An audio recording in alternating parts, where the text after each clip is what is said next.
Hey, day 87, Gary here with you, AI blogging. We're going to jump straight into Grooveblog because we're going to look at this draft that we created by clicking to open the editor. And of course, we copied this straight from Koala. So inside of Koala, you can see here's the post. We copied it. I really wish Grooveblog would keep the formatting, but it doesn't. It smushes everything together. So we have to go through at a minimum and give it a few carriage returns just so I can go through and read it. And typically that's what I do is I come through, I give it a quick glance over like this, where I make a few carriage returns just so I can read it and understand that when I read it, what's going on. But I'm not going to bore you with all of that. I just wanted to show you that and also talk a little bit about what else I do inside of RankIQ or the information that I have inside of RankIQ. Of course, here is the keyword, how many suns are in the universe.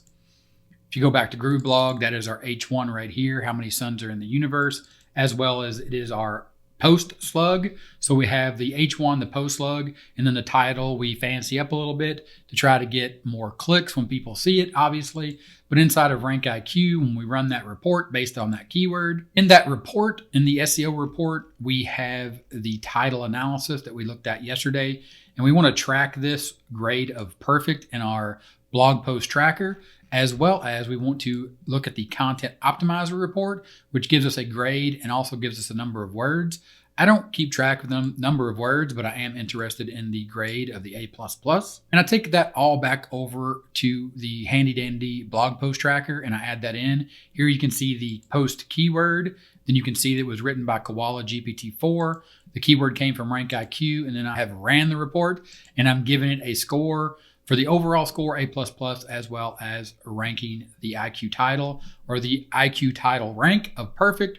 Of course, we still need to write an excerpt for this, as well as for this entire, or for the rest of all the keywords that we've done here, even the ones that we've written in ChatGPT, we need to go ahead and fill in our blog post tracker, and I'll get that done and update that tomorrow. But for completeness, and so you understand and see what I'm doing inside of RankIQ using the content optimizer, you can also see here the unused words or the words that we didn't use that it recommends based in the SEO report. Again, these content analysis topics, Google likes and posts. We go back to Koala, you can see the post written here. You can always click on the details tab here.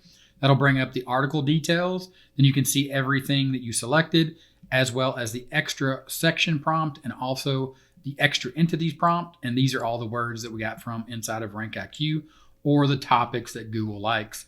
You can also see down here the key takeaways. You can also get access to the full outline that it wrote. And then you can come back up here and close this. And I wanted to show you the difference here. So when we go back to KoalaWriter, what we're doing here is inside of KoalaWriter, we're selecting GPT-4 and we're selecting a blog post because there is, or they have different article types. They have Amazon product roundups, which we've done a few of those for best, or in those transactional posts where people are looking for recommendations or reviews. But they have this new one, a YouTube video to blog post. But in this case, I don't have any blog post or I don't have any YouTube videos that I could convert to blog post. And I don't really feel comfortable going to YouTube and looking for or grabbing someone else's and converting that information into a blog post.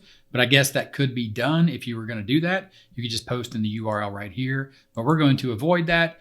And what I wanted to show you was that when you select the target keyword here, and then you come down and you set the SEO optimization, or under advanced options, is what I was looking for, the extra section prompt where I put in all those keywords.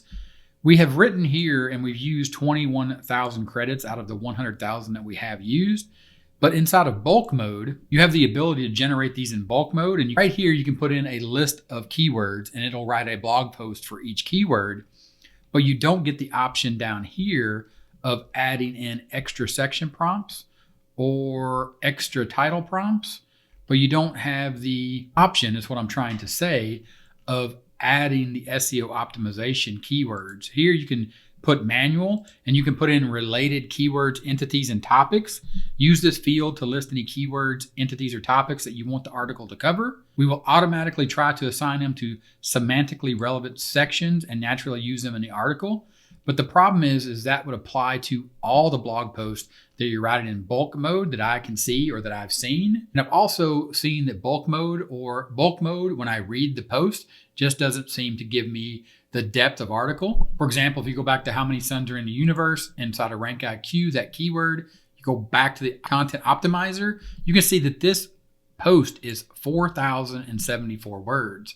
Now, it may be overdoing it, but the depth of the article is way better when you have it, just like we see in ChatGPT, when we run the outline and we get the outline for the post, and then we write each one of these heading 2s or these H2s, each one of these subsections, we write them, or we have ChatGPT write them individually, versus doing a bulk mode action, like even what we see in Koala, where we're assigning a bunch of tasks and just letting it run in the background and just over automating, in my opinion. So that's why I'm not going to use bulk mode. I have used bulk mode in the past because they do have this sort of leeway on tokens or credits. So you can overuse your credits. And of course, they'll take them back the next month. So it is a way, if you're right on the edge of credits, you can run bulk mode and you can get 1 or 2 articles, but they are going to be a little thinner in my opinion. But you can always take that over to ChatGPT. Or of course, you could actually write a little bit of content yourself if you wanted to do that. Of course, when you're doing the edits, you always have to read it,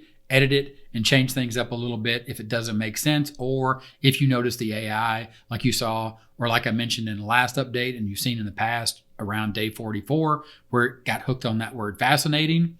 But all these are things that we're doing as we head out towards day 100, and we'll take a look at more information, to include going back to Google Search Console tomorrow and looking at pages that are indexed and then pages that get de-indexed, and then what we can do to actually try to get our pages re-indexed. So indexed, de-indexed, and then re-indexed. I think that's a thing. If you're having fun and you're enjoying this case study, give this video a thumbs up. I look forward to see you in tomorrow's update. Any questions, comments, let me know in the comment section, and I'll talk to you later. Bye.